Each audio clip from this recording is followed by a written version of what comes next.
How's it going, guys? Hope you're having a great day. This is Art of Zod with a new speed paint video of a horned owl with commentary. Now this video is just going to cover the brief aspects of the process of this piece from start to finish. So without further ado, let's get started. So before I begin the study, I create a box similar to the size of the reference. This is to ensure the composition is in line with what I'm drawing and I have something to compare against. So it's good practice to start this off with any of your studies, and I've done this in previous videos as well, where I mentioned to create these kind of boxes first, because without that you're going to have problems creating proportional drawings. So I'll now begin the blocking of the owl itself. I usually begin with a shape, an abstract shape, which kind of matches the owl itself. And I tend to use a lot of straight lines here, and using straight lines is a great way to come up with angles to compare against the reference. I find personally that when you use curved lines, it's difficult to compare that, because comparing curves can be a bit tricky. But if you have a straight line, it's a bit more easier.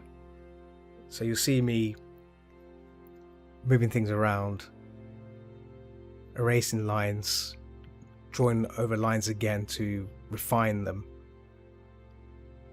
and just generally looking for shapes really. And then once I'm happy with something, I will draw over it with a heavier line.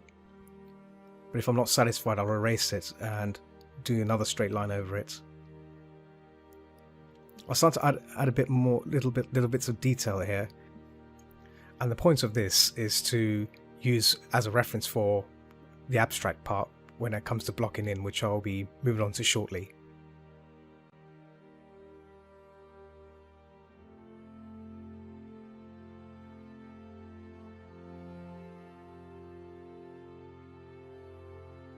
So the next step I'm coming up to now is the blocking of the background. This is kept relatively simple. I'm just looking at the colours and identifying what colours I should paint and what I should choose. And then from there on, that will lead me on to moving towards blocking in the owl itself. Now, I tend to use a neutral colour, and I darken it just slightly. And sometimes, if it helps, if you're not sure how to capture colour, you can always pick a colour and paint it alongside the reference and decide whether or not if you're close or not. I consider it good practice that way. If when you choose a colour, you make a stroke next to the reference and see if it matches. And if it does, you're spot on, then you can just carry on. If not, have a play around with it until you're satisfied.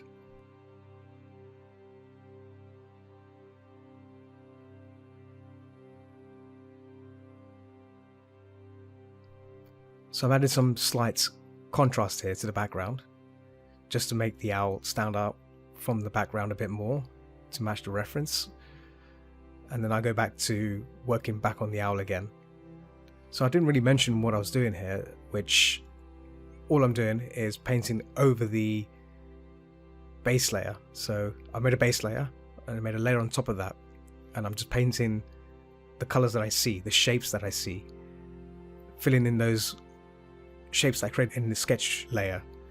It helps creating these shapes during the sketch stage, because you have something to paint against rather than making it up.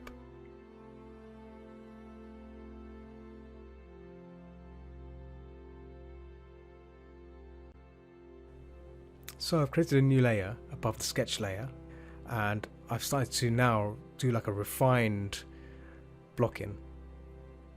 So essentially painting over the line areas and just refining the shapes a bit more, add a bit more definition as well.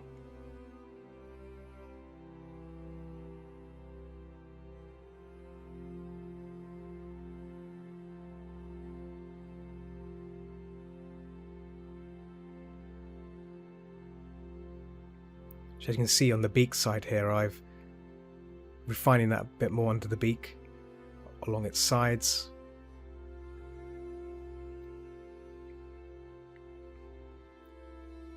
Along the eyes, under the eyes.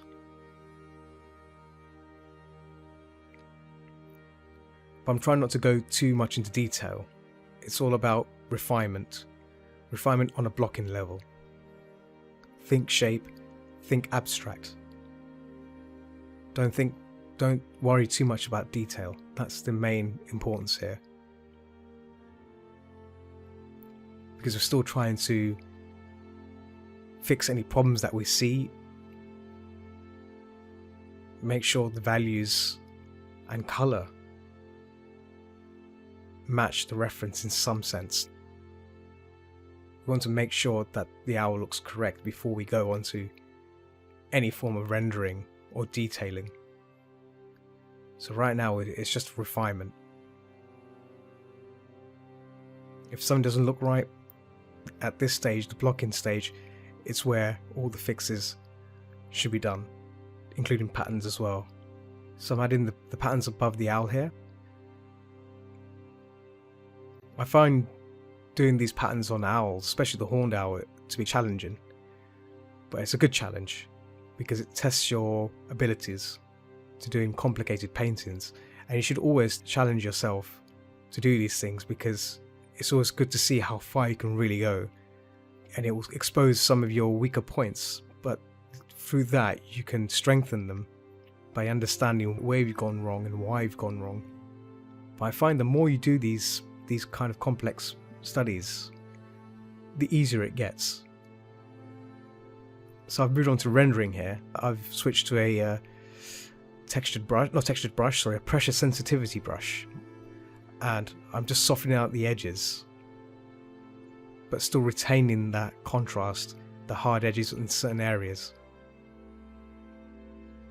So this is where you have to think systematically where the blending should happen.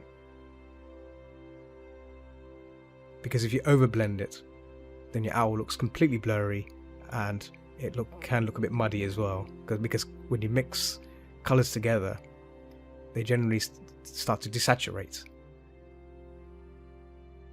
So it's always good to apply blending where it's necessary to bring two values together just a little bit, but not overly.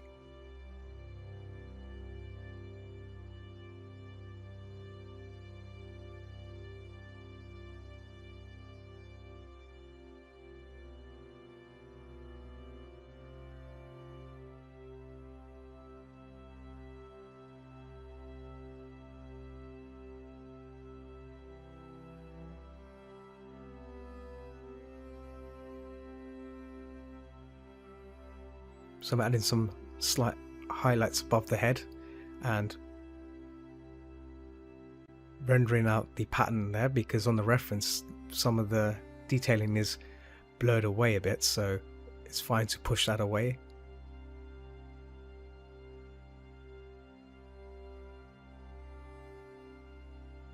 I flip the canvas there just to make sure it looks okay on both sides, because flipping the canvas you can sometimes catch deformities easily.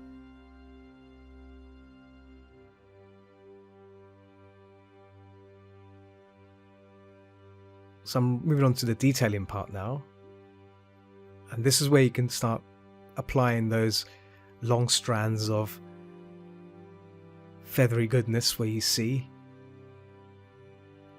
and you can do this on a new layer as well. So this way it stays above everything else.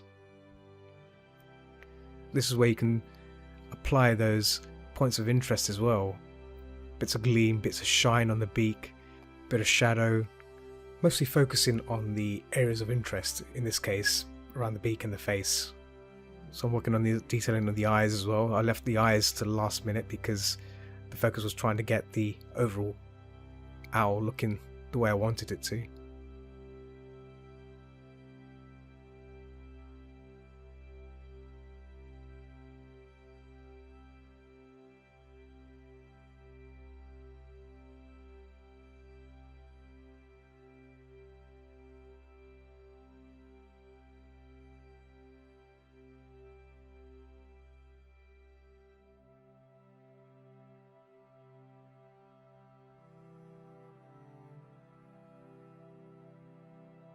Whilst I was painting this, I realised that the upper part, I was not satisfied with it.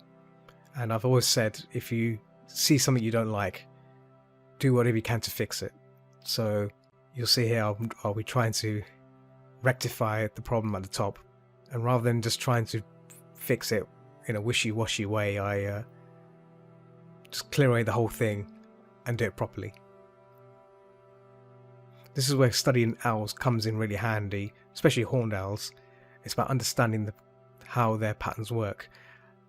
And at first I was basically making it look a bit symmetrical, and that's not really good.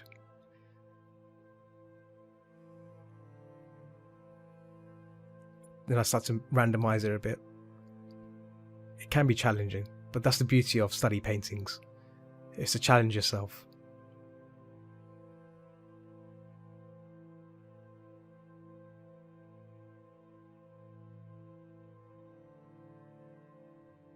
So add a bit of details here and there now against the pattern, just to make it look a bit fluffy there. And I'll start softening out the edges on the background. And yeah, this comes to the end of my study painting. I hope you've enjoyed it. If you have any questions, anything I've missed out on, please hit them in the comments below. But yeah, thanks for watching guys, and enjoy the rest of this video.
Thanks for watching. I hope you enjoyed the video.